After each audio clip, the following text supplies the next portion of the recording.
My name is Solomon Trend. I work for Universal Beneficial Amalgamated Insurance. I'm sure you've never heard of us. We are a clearinghouse for hundreds of small, independent insurance companies. I have been with the same company for 22 years and have never thought about changing jobs. The job is boring and fits my personality perfectly. Don't get me wrong, I'm not unhappy or discouraged. I'm just not very motivated. My personal life is a lot like my career. I have been married for 23 years and have twin daughters, Rose and Iris, who attend Albright College. I also have a 4-bedroom house with a huge mortgage that I used to pay for my college tuition. My wife, Marcy, never worked and never wanted to work. Our income was adequate, but nothing more. Despite this, I managed to save about $40,000 over the years. My marriage was always warm. I waited and hoped for more. I tried all the usual techniques to revitalize the relationship, but nothing worked. Today, I found out why. It was a normal day at UBI, boring as hell. It was after lunch when the phone rang. It was my wife's cell phone. She very rarely calls me at work, so I was interested. "Hi, Solomon, old buddy. How are you doing? I haven't heard from you in a while." "Yes. Who is this, and why are you using my wife's cell phone?" "This is Brad, Solomon. Brad Mercer. You remember me, don't you? I'm the guy you stole Marcy from. What was that, about 25 years ago?" Of course I remembered. I didn't steal her. He'd left town, and I'd picked her up after he left. I would never steal another man's girl. In my mind, she was fair game. "Yes, I remember, but I'd still like to know what you're doing with her phone." "Well, Solomon, it goes like this. I was in town on business and called her. We met for lunch. Then one thing led to another, and we ended up in my hotel room. She's taking a shower now, so I thought I'd have a chat with you." "What the hell are you talking about?" "She said she wanted to get cleaned up before she went home so you wouldn't be upset. You want to hear something funny, Solomon? Listen to this." There was a short pause, and then I heard the sound of some kind of motor running. I couldn't make out what it was. "Did you hear it, Solomon? It was a hairdryer. Can you believe it? I asked her to meet me for lunch, and she brought a mini hairdryer with her. What does that tell you, Solomon?" "What do you want, Brad? Why are you calling?" "I just want to thank you for stealing my girl. How does it feel to know I'm better than that anyway? You may be married to her, but her heart is still mine. Why else would she be here?" I disconnected the call and blocked the number. I didn't need to know anything else. That call answered a lot of questions I'd had over the past couple years. It took less than an hour to fire me and forward my paycheck and vacation pay to my brother in Huntsville. I went to the bank and cleared out all the accounts. I didn't pay off any credit cards or mortgages. I forwarded the first-class mail to my brother as well. I had just finished loading all the stuff into the car when Marcy arrived. "Solomon, what's going on? Why is your car full of stuff?" I was sitting at the kitchen table finishing my coffee when she placed several bags of groceries on the counter. "Oh, you noticed." There was silence for a moment as she began unloading the bags. Halfway through, she stopped and turned around. "Are you going to tell me what's going on?" She waited, spreading her arms out to the sides. I set my cup on the table and walked over to the counter. Digging through my purse, I pulled out a bright red metal mini hairdryer. I simply picked it up and waited for a reaction or explanation. She froze for a moment, then took a deep breath and quietly left the room. 5 minutes later, I was on the road heading for Huntsville. My brother Bob and his wife Barbara were happy to see me. It had been several years since we had gotten together. Bob and I chatted for a while Barbara prepared dinner. I managed to explain the whole situation without much emotional lapse. He seemed impressed that I took it all so calmly. I was exhausted after the long drive, so I headed home right after dinner. Bob was already up and gone when I got out of bed. He was working at the Toyota plant north of Huntsville. Barbara volunteered to drive me around town and help me get settled in. It wasn't that hard. I got a new driver's license and arranged to deliver mail to Bob's house. Barbara followed me to CarMax, and 20 minutes later I had a check for a Honda CR-V. As soon as Bob got home from work, we headed to the Rocket City RV Center. Barbara and I had lunch at the Olive Garden. I wasn't too picky, and after several hours I finally settled on a small Rialta. It was prepared for me the next day. The sales rep spent several hours telling me everything I needed to know about the operation and maintenance of my new home. I took it as is, except that I had 4 new tires installed. Barbara was happy to help me put all the necessary items around the house, and Bob put together a small toolkit taken from his crowded garage. The next morning, I left. There was no plan. There was no destination. Whatever happened, it happened. Wherever I ended up, that was where I was meant to be. That's not to say that I didn't prepare for possible situations. I behaved lightly, but I wasn't careless or stupid. I avoided traffic jams. I avoided big cities during rush hours. I avoided bad weather. I didn't look for problems, but I tried to stay out of them. I spent the first 2 weeks just driving. I was an avid follower of the 15 free parking lots for nomads and figured I'd try them all by the end of the year. The problem was that at this rate, I would soon use up almost all of my gasoline supply. Although I had nothing planned, I decided to look for some opportunity. It was the middle of July and I was in South Dakota. I had no plans. It just happened. I had always heard of Sturgis, but since I had absolutely no interest in motorcycles, I never thought about traveling there. The third place I stayed at offered me free parking, free food, and some money from under the table if I stayed the whole month. I had no bartending experience, so I spent the next 5 weeks working in the kitchen. Running the Clipper wasn't hard, and I even had the opportunity to work in the kitchen for a bit. It was a little hectic, but exciting. I was attentive and learned a few things in that short time. The convention was only 10 days long, but everything was active both before it started and after it was over. I was busy every day, all day long. It was exciting to say the least. By the end of the month, I felt qualified to cook most fast food meals, but I wasn't a chef. I lasted a week after it was over and then headed out west. 2 weeks later, I got a job cooking at a campground near Cody, Wyoming. Free parking, free food, and money under the table. How could I complain? After 3 months, the weather started to get a little chilly and I left, promising to return the following spring. They were happy, and I got a lot more experience and some more money for traveling. The last sign I saw said something about the Shoshone National Forest, but I had no idea where the hell I was. It was a nice day, so I pulled into a spot that appeared to be set aside for parking. It was a nice neighborhood, away from the noise of traffic. Since I wasn't in a hurry to go anywhere, I decided to stay for a few days or until someone chased me away. That's when I met Micah. He came up to the camper while I was enjoying the sunset. He was a little rough for an old man, but he didn't look like a bum or a waif. "The coffee smells good. Do you have an extra cup?" "Yes, sir." I poured him a cup and pulled out a folding chair from under the Rialta. "My name is Solomon, like the king. And you?" "My name is Micah, not like any king I know." He smiled at his own wit. For a few minutes we sat and chatted about the weather, the view, and other insignificant things. "Where's your car, Micah?" "I don't have one. I walked." "From where?" "From home."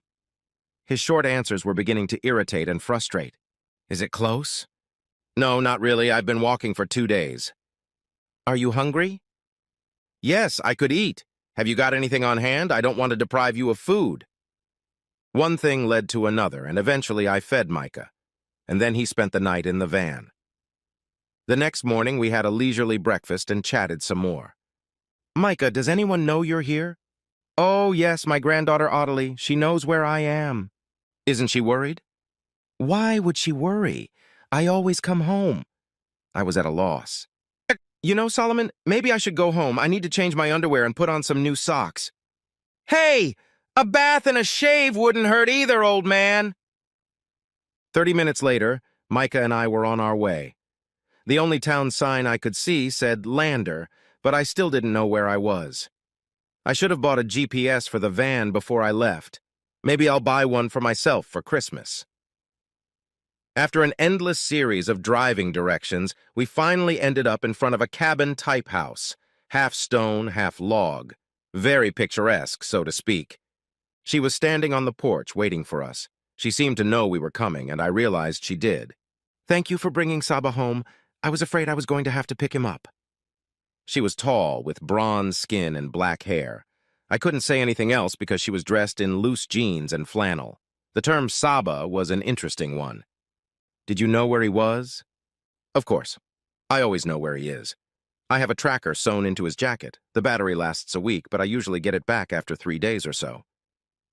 He has dementia? Is that why he's wandering around? No, he's fine. We've had him checked several times. He just likes to walk in the woods. He's been doing it for 2 years now, and we haven't had any problems. It's true that sometimes I have to pick him up. If I tried to restrict him in any way, we'd have a problem. I held out my hand. By the way, my name is Solomon. I think I've spared you a trip. Ottilia, Micah is my grandfather. I appreciate you bringing him home, or did I already say that? Either way, come on in. I have hot coffee and cold beer. Your choice. Micah disappeared somewhere. I assumed he was taking a shower and changing his clothes. We talked for a while, and then Micah reappeared, freshly washed and shaved. Ottilie made dinner. For the first time in months, I ate at the table. It felt good.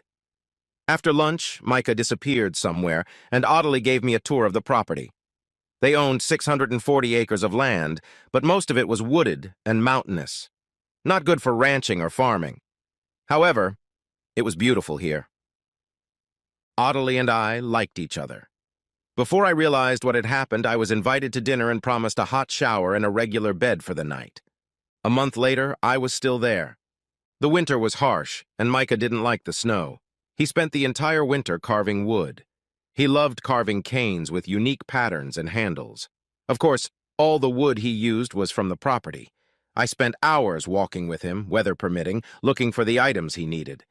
During the search, what caught my eye was the large number of cottonwoods growing all over the property. I happened to know that poplar bark carving had become very popular, but Mike was only interested in cane carving. Ottilie kept herself busy writing novels. She seemed to have a talent for it. Amazon and several other sites had over 35 ebooks on bodice rippers. She had developed a good audience, and new novels sold as soon as she posted them. They were cheap, but she was selling a lot of them. I made a living doing all the maintenance work on the house and outbuildings they so desperately needed. It seemed to be an ongoing project with no end in sight. The previous owners of the house had kept horses, so there was a full-size barn in the back of the house. Micah and Ottilie didn't like horses, so the barn was empty. I put the Rialta in the barn next to a utility vehicle that looked like it had never been used. It only took half a day to fix the ATV and get it up and running. I had a plan, but first I wanted to talk to Ottilie. Ottilie, we need to talk. She was working on her computer. Oh no! She leaned back in her chair, put the back of her palm to her forehead, and groaned. Naturally, I stood there with a confused expression on my face. Calm down, Solomon, it's a joke. I don't understand. Let me explain it to you.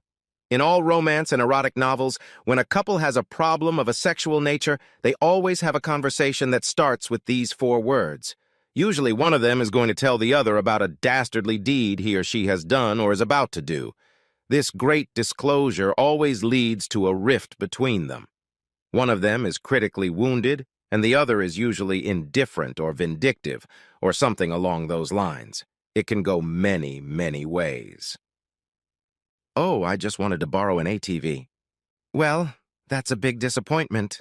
I was hoping for more. She smiled. Want a beer? Micah was sitting in front of the fireplace doing some wood carving.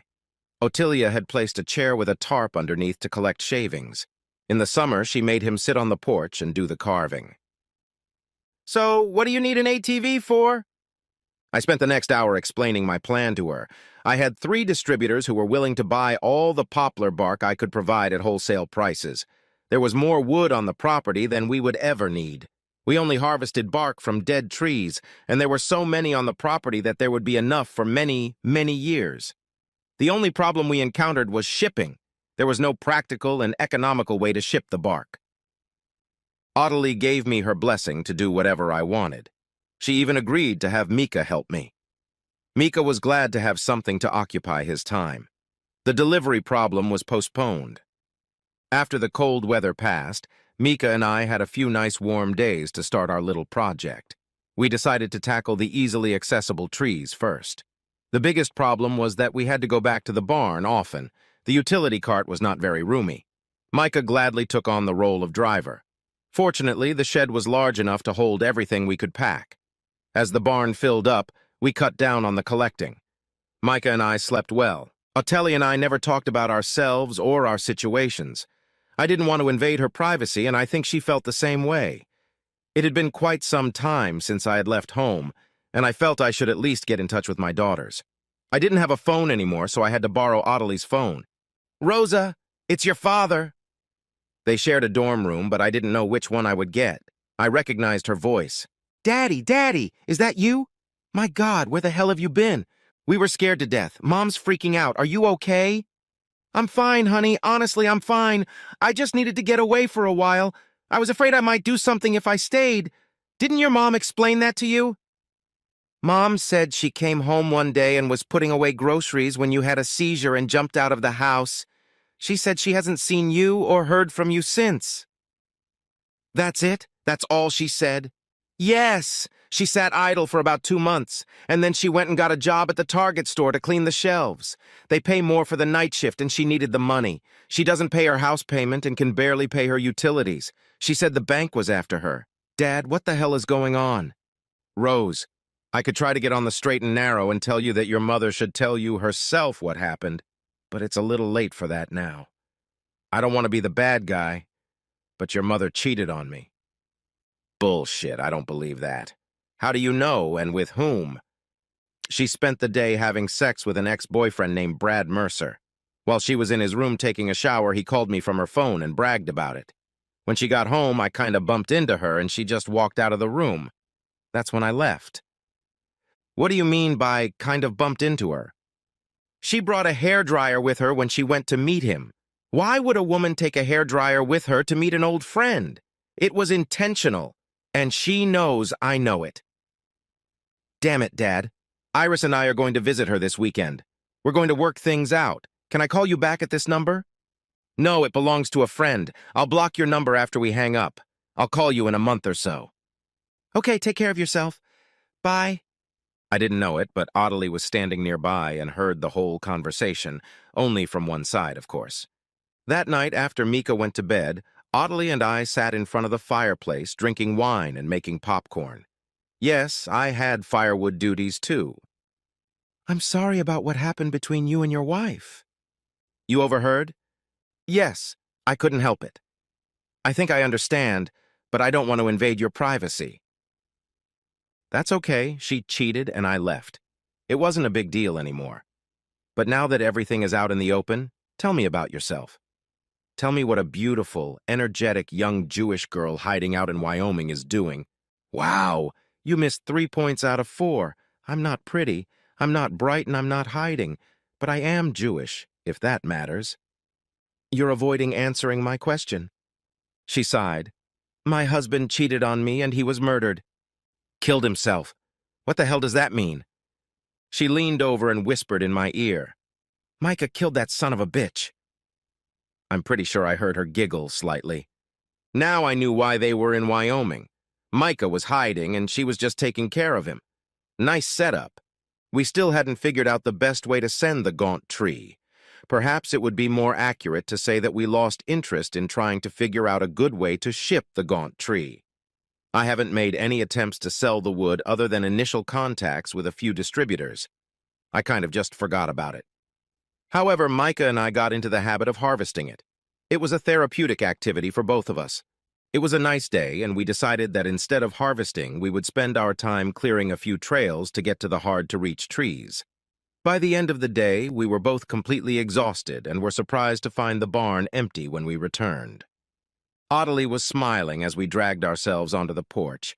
She'd made a beer, though it was chilly enough for coffee. "What's wrong?" She was still smiling. "Two guys from Smoky Mountain Timber came here right after you left in your truck this morning. I showed him what was in the barn, and he wrote me a check for $4,800. They loaded it up and left before noon. I didn't know how much it was worth. I hope I did it right."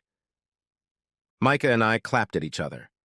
It was strange doing that to a 70-year-old man from New Jersey. Ottilia took it as a sign that it was okay. I had no idea how much it was worth, but as far as I was concerned, it was found money. It had been a good day. Now we were to fill the barn again. It was time to check on my daughters. "Hi, Rose. It's your daddy. Thought I'd check on you and see how things are going." Not so good, I'm afraid. Iris is here, so let me put you on speakerphone. How bad? Mom's in jail? Good! I'm all ears. We talked to Mom after our last conversation. She knew absolutely nothing about the phone call the guy made. She admitted that she was there and that they had sex, but she didn't know what he did or why he did it. 2 days later, she was arrested. Okay, but what was she arrested for? She shot him 5 times! Was he dead? No. She used your old .22 caliber revolver with hollow point bullets. She shot him 5 times just below his navel. It didn't kill him, but it sure messed up his plumbing. There were 6 bullets in him.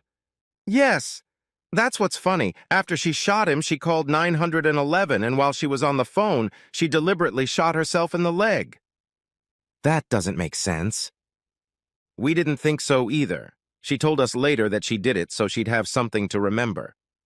Should I go home? No, she'll be out on bail in a couple days. I don't think she really wants to see you right now. She's sorry for what she did, but she doesn't want to talk about it with me and Iris, let alone you. Good. Well, I'll leave it at that then. I'll call you back a little later. Oh, Dad, one more thing. We think she's going to file for divorce. She said you probably wouldn't do it, and she's decided she's going to do it herself. She refused to discuss it further. The bank took the house. Life goes on. Things have mostly settled down. Audley went back to writing, and Mika and I went back to bark harvesting. The weather was nice, and we took advantage of it. And then I got the conversation from Micah. I wasn't expecting that. He hit me when we were on our lunch break. Solomon, my good friend, you're not carrying your share of the load. What are you talking about, old man? I do twice as much work as you do. That's not what I'm talking about. I mean at the lodge. I don't understand. There's not much work there. Audley takes care of just about everything, and when I try to help, she pushes me away. That's not what I meant either, damn it. Solomon, Audley is a grown woman in her prime. She needs male comfort. She needs strong arms and a warm body. You are the best and virtually the only candidate for the job. It's time for you to step up and be a man. Damn it, Micah. You're not implying what I think you're implying? You want me to sleep with your granddaughter? Hell, how do you know maybe she likes me? She's never said anything. Of course not, you idiot. She's waiting for you to make the first move. And what if she turns me down? What am I going to do then? I'll have to leave, and I don't want that. I like it here, and I don't want to ruin it. Solomon, trust me. She will not refuse you. Enough said. Let's get back to work. Micah was right, of course. There was no great revelation, no enlightening conversation. That evening, Audley and I simply bowed out and retired to her room. I moved into it the next morning. It was different, but still the same old thing. She looked content and I was ecstatic. Micah had been smiling all week. The weather was starting to warm up. Over the winter, we hadn't had time to trim the bark. When it was tolerable, we worked. The rest of the time, we rested. Mika worked on his canes, and I tried my hand at bark carving. Learning on my own with online videos was fun. I used up a lot of Band-Aids. Audley was still writing her novels. The next week, things came to a screeching halt. Micah and I were picking out some trees to harvest next month. As we climbed the hill overlooking the cabin, we saw a state police car and 2 black sedans parked in front of it. We watched Audley chatting with several visitors for a while. She was acting very expressive, waving her arms and stomping her feet. It seemed very serious to me, but Mika was kind of laughing. Eventually, the 2 men talked her into letting them into the house, I assumed, to look around. I was sure they weren't looking for me because I hadn't done anything wrong. About Micah, on the other hand, I wasn't so sure. Micah, do you remember the place where we first met? He looked at me, smiled, and nodded his head. Can you meet me there in 2 days? He repeated his nonverbal answer. Micah took the few snacks we had with us, all the water, and quietly disappeared over the hill. Hopefully, Audley had his GPS chip fully charged. I continued down to the lodge and played dumb mercenary. They were really looking for Mika. Attilia had no idea how they had tracked down his lodge. In addition to the local police, there were 2 representatives from New Jersey and 2 federal agents. It seemed Attilia's ex-husband was an important man. I have no idea why it took them so long to find Micah. They had gotten all the blood out of Attilia, but they weren't interested in me at all. That was nice. They left after a few hours, but they didn't look happy. Audley, however, was thrilled that I didn't take Micah with me. She didn't ask me where he was. I didn't offer to. We relaxed that evening and most of the next day. I assume you and Micah agreed on something? She phrased it as a question. I smiled and nodded. That was something I'd recently learned from an old man. Do you have his passport? She smiled, stood up, and left the room. A few minutes later, she returned with an Israeli passport and an envelope containing $10,000. Throughout the afternoon and evening, we checked several times to see if anyone was watching the lodge. There wasn't. The next morning, Micah was where he was supposed to be. He was hungry and a little chilled, but in good spirits. 15 hours later, I dropped him off at Regina International Airport. I offered to go with him, but he insisted that it would be better if he did it on his own. I was sure he would be put on the no-fly list in the States. After a good steak dinner, I settled into my room and got a good night's sleep. The following evening, I returned to the lodge. I called my daughters and learned that Marcy was now in Muncie and working from 5 to 8. They wouldn't go into details, nor did I ask them to. The good news was that I was no longer married. Some prisoner advocacy group had helped Marcy file the papers and finalize the divorce in less than 90 days. Reluctantly, I gave Rose the address of the lodge. I really needed that piece of paper, and I didn't see anything wrong with it. Since Micah refused to return to Wyoming for the wedding, Audley and I were married in Haifa. Micah gave us the ranch as a wedding gift.